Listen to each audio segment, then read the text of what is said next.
శివర్ మున్సిపాలిటీపై what next? జనవరి చివరి వారంతో ముగినున్న పాలకవర్గాల గడువు బృహత్ జిహెచ్ఎంసీలో భాగం అవుతాయా? స్పెషల్ ఆఫీసర్ పాలనలోకి వెళ్తాయా? 2-3 ఆప్షన్లతో అధికారులు కసరత్తు. కోర్ అర్బన్ సెమీ అర్బన్లపై గందరగోళం. ప్రభుత్వ నిర్ణయాల తర్వాతే మరింత క్లారిటీ వచ్చేటువంటి నేపథ్యం కూడా మనం చూస్తున్నాం. ఇక్కడ ఉన్నటువంటి ప్రధానంగా ఉన్నటువంటి వార్తలు. 100 కోట్ల సీఎంఆర్ మాయం. 100 కోట్ల రూపాయలు సీఎంఆర్ మాయం చేసిరు. సివిల్ సప్లై అధికారి మేనేజర్పై ఆరోపణలు. భారీ కుంభకోణానికి అజ్జం పోసింది వీరే. విజిలెన్స్ ఎన్విరాన్మెంట్ తానికల వెలుగులోకి. మిల్లర్లతో అధికారులు ములాఖాతు. లేక చూడు 100 కోట్లు ఎక్కడ ఎగనిపోతుంది చూడు. సొమ్ము ఒకటి సోకొకటి. ఖమ్మం జిల్లాలో సీఎంఆర్ ధాన్యం మాయం వెనుక భారీ కుంభకోణం వెలుగుసింది. సుమారు 100 కోట్ల విలువైన ధాన్యం పక్కదారి పట్టినట్లుగా తెలిసింది. ఈ తతంగం వెనుక కర్మకర్త క్రియ సివిల్ సప్లైస్ అధికారులేనని తానికలో వెల్లడైంది. మిల్లలతో కుమ్మక్కై మామూలుకు కకృతిపడి ఇప్పుడు ముప్పుడిగా ధాన్యం కేటాయించినట్లుగా తెలిసింది. ఏళ్లు గడుస్తున్నా రికవరీ లేకపోవడంతో హైదరాబాద్ చెందిన విజిలెన్స్ అండ్ ఎన్ఫోర్స్మెంట్ అధికారులు రంగంలో దిగారు. 3 రోజులుగా ఖమ్మంలోని పలు రైస్ మిల్లులో తానికలు చేస్తుండగా అనేక విషయాలు బహిర్గతమయ్యాయి. స్థానిక అధికారులు మిల్లర్ల విషయంలో ఉదాసీనంగా వ్యవహరించడం వల్లే ప్యాడి పక్కదారి పట్టినట్లు వెలుగు చూసింది. పలుమార్లు గడువు మించిన మిల్లాలు 40% కూడా బియ్యం ఇవ్వకపోవడంపై అసలు నిజానం కూడా రాబట్టే పనిలో పడ్డటువంటి నేపథ్యం ఉంది. చూడు సొమ్ము ఒకటి సోకొకటి. ప్రభుత్వ సొమ్మును ఏ విధంగా పందికి ఒక ఇబ్బందిగా రాసిన. అందుకని కుర్చీలు కుమిలిపోతున్నాయి, కుర్చీలు ఏడుస్తున్నాయని. ఇవాళ ఉన్నటువంటి పేదోడికి వైద్యానికి అందక కొన్ని సందర్భాల్లో టాబ్లెట్స్ లేక ఇబ్బంది పడుతున్నారు, కొన్ని సందర్భాల్లో బెడ్స్ లేక ఇబ్బంది పడుతున్నారు, కొన్ని సందర్భాల్లో కుర్చీ లేక ఇబ్బంది పడుతున్నారు. కానీ ఇక్కడ ఉన్నటువంటి అధికారులు ఎంత ఘోరైతే 100 కోట్ల రూపాయలు సివిల్ సప్లై సంబంధించినటువంటి సిఎంఆర్ బియ్యాన్ని మోసం చేసిళ్ళు. ఎంత ఘోరం చూడండి, ఎంత మోసం జరుగుతుంది చూడండి. 100 కోట్లు అంటే మామూలు ముచ్చట కాదు. భూ అక్రమాలపై సోషల్ ఆడిట్. మెరుగైన భూ పరిపాలనకు కసరత్తు. 3 అంచెల స్థాయిలో అమలు. ప్రభుత్వంలోనే ధరణి ఫోటోలు. సొంత టెక్నికల్ టీంతోనే నిర్వహణ. ధరణి పిఓపి డేటాకు మ్యాచ్ చేయాలి. ప్రభుత్వానికి నిపుణుల సూచనలు. గత 10 ఏళ్లుగా భూ సమస్యల పరిష్కారం జటిలంగా మారింది. దరఖాస్తు చేసే 7 ఏళ్లు గడుస్తున్న పరిష్కారానికి నోచుకోవడం లేదు. ఇలాంటి పరిస్థితుల్లో మెరుగైన భూ పరిపాలన కోసం రాష్ట్ర ప్రభుత్వం కసరత్తు చేస్తున్నది. కొత్త 6 చట్టం సమగ్ర విధానాలతో శాశ్వత పరిష్కారాల దిశగా అడుగులు వేస్తున్నది. 3 అంచెలుగా మార్పులు తీసుకురావాలని భావిస్తున్నది.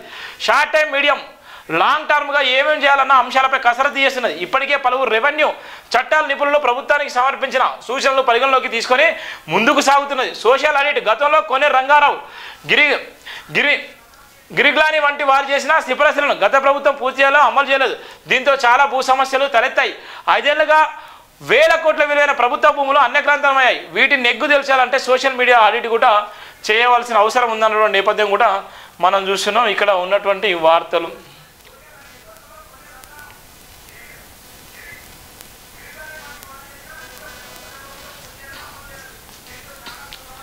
ఇక చూడు కాక ఎంత అదృష్టవంతుడు. ఇవాళ ఎంతోమంది తెలంగాణ కోసం అసలు భాషనటువంటి ఎందరో ఉన్నారు. వాళ్ళందరినీ పక్కన పెట్టేసుకొని తెలంగాణ అధికారికంగా ఈయన వర్ధంతులు జయంతులు చేయాలని ఒక నోటిఫికేషన్ ఇచ్చారు. ఇలా V6 ఓనరు ఇలా ట్యాంక్ బండ్ మీద కాక విగ్రహం పెట్టాల్సిన అవసరం ఉందా చెప్పండి? కాక ఎవరికి సాయం చేసిండు? ఏ పేదల గుడిసెల వెంకటస్వామి నిజంగా ఎంతమంది సాయం చేసిండు? గుడిసెల వెంకటస్వామి ఏ సామాజిక వర్గానికి న్యాయం చేసిండు?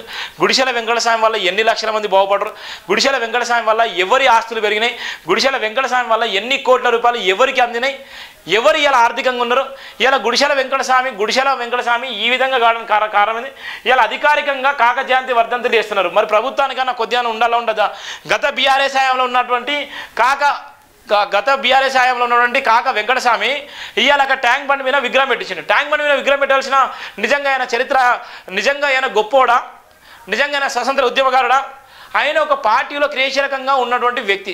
అలాంటైతే ఎంతోమంది విగ్రహాలు పెట్టాలి. మరి ఎన్నో వేల మంది విగ్రహాలు ట్యాంక్ బండ్ చుట్టూ ఇలా స్థలాలే జరిపోవు. ఇలా ఎవరి కోసం పెట్టాలి? ఇలా ఎందుకోసం చేస్తున్నారు? ఇలా ఎందుకోసం ఆ విధంగా మోసం చేస్తున్నారు అంటే ఇవాళ కొన్ని సామాజిక వర్గాలు చేసే కుట్ర కుతంత్రాలు, దీన్ని పసిగట్టలేకపోయేటువంటి సామాజిక వర్గాలు ఇలా అధికారికంగా కాక జయంతి వర్ధంతులు ఉత్తర్వులు చేసిన ప్రభుత్వం. నిరుపేదల కార్మికుల సంక్షేమం కోసం జీవితాంతం పాటుపడిన గడ్డం వెంకటస్వామి కాక జయంతి వర్ధంతిని అధికారికంగా నిర్వహించాలని రాష్ట్ర ప్రభుత్వం నిర్వహించింది. ఈ మేరకు సీఏ శాంతికుమార్ గురువారం ఉత్తర్వులు జారీ చేశారు. అక్టోబర్ 5న కాక జయంతి, డిసెంబర్ 20న వర్ధంతి కార్యక్రమాలకు అధికారికంగా నిర్వహించాలని అన్ని జిల్లాల కలెక్టర్లను ఆదేశించారు. కాక జయంతి వర్ధంతి నిర్వహణకు ఏర్పాటు చేసుకోవాలని యూత్ అడ్వెంట్మెంట్ అండ్ కల్చరల్ డిపార్ట్మెంట్కు సూచించారు. ఇవాళ ఎప్పుడు కూడా లేదు. ఈయన చనిపోయి ఎన్ని సంవత్సరాలు అవుతుంది? ఇప్పుడు ఎందుకు వచ్చిందంటే అధికారంలో ఎవరున్నారు? కాక కొడుకున్నాడు, కాక సంబంధించిన మనవన్నాడు, 2 ఎమ్మెల్యేలు, ఒక మంత్రి, 2 ఎమ్మెల్యేలు, ఒక ఎంపీ. ఇవాళ వాళ్ళు సొంత తండ్రికి ఏ విధంగా చేయాలో ఆ విధంగా న్యాయం చేస్తున్నారు. ఇలా కాక జయంతి ఉత్సవాలు జరపాల్సిన అవసరం ఏముంది? కాక జయంతి ఉత్సవాలు నిజంగా అయినా ఫ్రీడమ్ ఫైటర్ నిజంగా ఎవరికైనా చేసిండా?